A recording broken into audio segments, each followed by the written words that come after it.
வணக்கம்.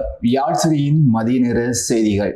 செய்திகளோடு இணைந்து கொள்ளும் நான் அந்தோணி பிள்ளை கிரேசியன். முதலில் தலைப்புச் செய்திகள். சிரியாவில் தேவாலயம் மீது தற்கொலை குண்டு தாக்குதல், வழிபாடுகளில் ஈடுபட்ட 350 பேர்.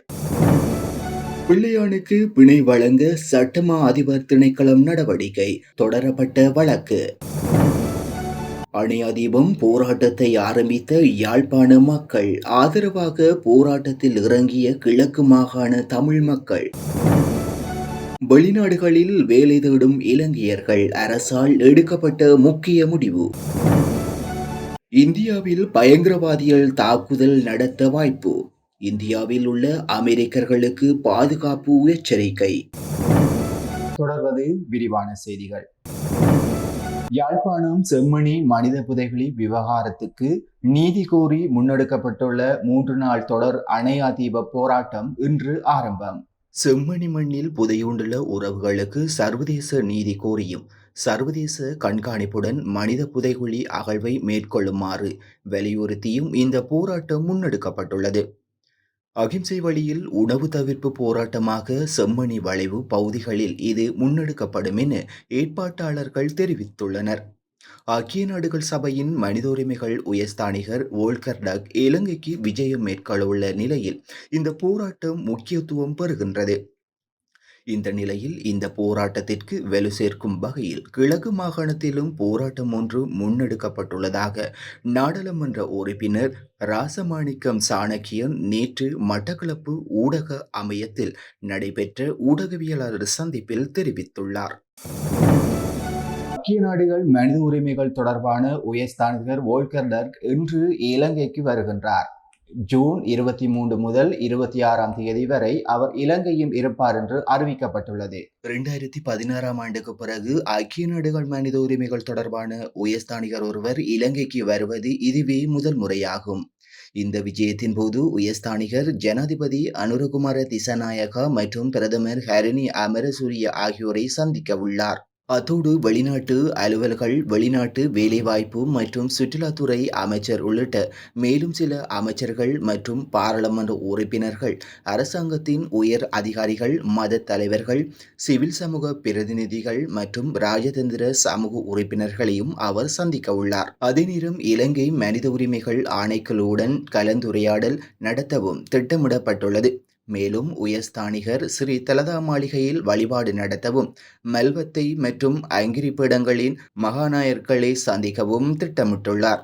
வோல்கர் டர்க்கின் இலங்கை விஜயத்தின் போது இலங்கையில் மனித உரிமைகளை பாதுகாப்பதற்கான அரசாங்கத்தின் முயற்சிகள் குறித்து அதிக அவதானம் செலுத்தப்படும் என்று தெரிவிக்கப்பட்டுள்ளது. மேலும் அவர் யாழ்ப்பாணம் மற்றும் திருகோணமலைக்கு விஜயம் செய்து வடக்கு மற்றும் கிழக்கு மாகாண ஆளுநர்களை சந்திக்கவும் திட்டமிட்டுள்ளதாக தெரிவிக்கப்பட்டுள்ளது. இந்த விஜயம் இலங்கையின் மனித உரிமைகள் நிலைமை குறித்து சர்வதேச சமூகத்தின் கவனத்தை மீண்டும் ஒருமுறை ஈர்க்கும் என எதிர்பார்க்கப்படுகின்றது.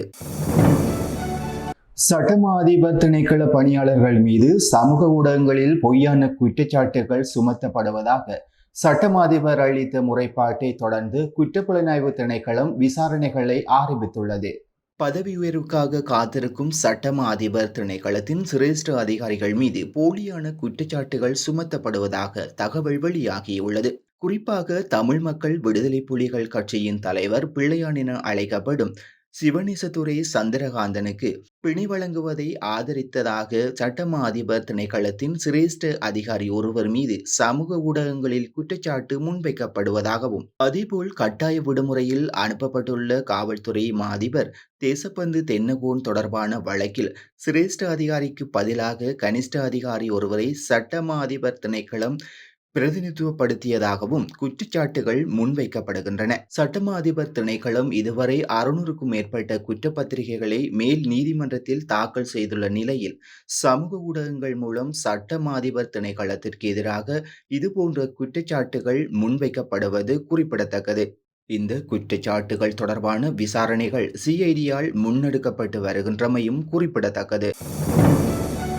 வெளிநாடுகளில் சுயாதீனமாக வேலை தேடும் இலங்கையர்கள் இனி இலங்கை வெளிநாட்டு வேலைவாய்ப்பு பணியகத்தில் பதிவு செய்வதற்கு புதிய திருத்தப்பட்ட நடைமுறைகளை பின்பற்ற வேண்டும் என்று பணியகத்தின் தலைவர் அறிவித்துள்ளார். வெளிநாட்டில் சுயாதீனமாக வேலை தேட விரும்புபவர்கள் பணியகத்தில் பதிவு செய்வதற்கு முன் அவர்களை வெளிநாட்டுக்கு வரவழைக்க எதிர்பார்க்கும் நபர் மூலம் தேவையான ஆவணங்களை அந்த நாட்டில் உள்ள இலங்கை தூதரகத்துக்கு சமர்ப்பித்து வேலைவாய்ப்பு ஒப்பந்தத்தை சான்றளிப்பது கட்டாயமாக்கப்பட்டுள்ளது. இதற்காக $60 கட்டணமாக அறவிடப்படும். இந்த புதிய நடைமுறை முதற்கட்டமாக இலங்கை வெளிநாட்டு வேலைவாய்ப்பு பணியகத்தின் தொழிலாளர் பிரிவுகள் செயல்படும் 13 நாடுகளில் உள்ள 15 ராஜதந்திர சேவை பிரிவுகளுக்கு மட்டுமே அமல்படுத்தப்பட்டுள்ளது. இந்த சட்டம் தொழில்முறை பிரிவில் இல்லாத வேலைகளுக்கு மட்டுமே பொருந்தும். இருப்பினும் சம்பந்தப்பட்ட நாட்டின் தூதரகத்தால் சேவை ஒப்பந்தம் சான்றளிக்கப்பட வேண்டிய தேவையிலிருந்து பணியக பதிவை பெறும்போது ஒருவரின் தொழில்முறை திறனை நிரூபிக்க அல்லது ஒருவரின் கடவுச்சீட்டு தொழில் குறிப்பிடப்படுவதற்கு தேவையான ஆவணங்களை சமர்ப்பிப்பது அவசியமாகும். சுயாதீனமாக வேலை தேடும் நோக்கில் வெளிநாடுகளுக்கு செல்லும் இலங்கையர்கள் பல்வேறு இடைத்தரகர்களால் தவறான செயல் மற்றும் மோசடிகளுக்குள் மாட்டிக்கொள்வது கடந்த காலங்களில் பதிவாகியுள்ளது. இதனால் வேலை பாதுகாப்பை உறுதி செய்யும் நோக்கத்துடன் இந்த முடிவு எடுக்கப்பட்டதாக பணியகத்தின் தலைவர் தெரிவித்தார். இந்த நடைமுறை முதற்கட்டமாக 13 நாடுகளுக்கு மட்டுமே செயல்படுத்தப்பட்டாலும் இதன் வெற்றியின் அடிப்படையில் எதிர்காலத்தில் மற்ற நாடுகளுக்கும் விரிவுபடுத்தப்படும் என்று நம்பப்படுகிறது. அடுத்து சர்வதேச செய்திகள். சிரியாவில் ஞாயிற்றுக்கிழமை இடம்பெற்ற பிரார்த்தனையின் போது தேவாலயம் ஒன்றின் மீது தற்கொலை குண்டு தாக்குதல் நடத்தப்பட்டுள்ளது. இந்த தாக்குதலில் 22 பேர் கொல்லப்பட்டுள்ளதாக அரச ஊடகங்கள் செய்தி வெளியிட்டுள்ளது. சிரியாவின் டமாஸ்கஸ் டூவைலாவில் உள்ள மாரேலியாஸ் தேவாலயத்தில் ஞாயிறு வழிபாட்டின் போது தற்கொலைதாரியொருவர் துப்பாக்கிச்சூடு நடத்திய பின் வெடிகுண்டுகளை வெடிக்கச் செய்துள்ளார். இதன்போது வழிபாடுகளில் ஈடுபட்டிருந்தவர்களில் குறைந்தது 22 பேர் கொல்லப்பட்டுள்ளதாகவும் 63 பேர் காயமடைந்துள்ளதாகவும் சிரிய அரச ஊடகங்கள் தெரிவித்துள்ளன. பிரிட்டனை சேர்ந்த போர் கண்காணிப்பு அமைப்பு வெளியிட்டுள்ள அறிக்கையில் குறைந்தது 19 பேர் கொல்லப்பட்டுள்ளதாகவும் அதிக எண்ணிக்கையிலான மக்கள் காயமடைந்ததாகவும் தெரிவித்தது. ஆனால் சரியான எண்ணிக்கையை வெளியிடவில்லை. சில உள்ளூர் ஊடகங்கள் உயிரிழந்தவர்களில் குழந்தைகளும் அடங்குவதாக தெரிவித்துள்ளன. முகமூடி அணிந்த துப்பாக்கிதாரி தேவாலயத்துக்குள் நுழைந்து மக்களை நோக்கி துப்பாக்கிச்சூடு நடத்தியதாக சாட்சிகள் தெரிவித்தனர். அவரை தேவாலயத்திலிருந்து வெளியேற்ற ஒரு கூட்டம் அவரை நோக்கி சென்றபோது அவர் நுழைவாயிலில் வைத்து வெடிகுண்டுகளை வெடிக்கச் செய்ததை சாட்சியங்கள் அளித்தவர்கள் தெரிவித்துள்ளனர். எவ்வாறாயினும் இந்த வெடிப்பு சம்பவம் இடம்பெற்ற வேளை தேவாலயத்தில் 350 பேர் வழிபாடுகளில் ஈடுபட்டுக் கொண்டிருந்தமை குறிப்பிடத்தக்கது. இதுகுறித்து சிரியா உள்துறை அமைச்சகத்தின் செய்தி தொடர்பாளர் கூறுகையில், தங்கள் ஆரம்பகட்ட விசாரணையில் தீவிரவாத இஸ்லாமிய அரசு குழுவான IS அமைப்பு இந்த தாக்குதலை நடத்தியிருக்கலாம் என தெரிவித்தார். ஒரு துப்பாக்கிதாரி தேவாலயத்துக்குள் நுழைந்து அங்கிருந்தவர்களை நோக்கி துப்பாக்கிச்சூடு நடத்தி பின்னர் வெடிகுண்டுகள் நிரப்பப்பட்ட ஆடையுடன் தன்னை வெடிக்க வைத்ததாக சிலர் சாட்சிகள் வாக்குமூலங்களை வழங்கியதாக தெரிவித்துள்ளார்.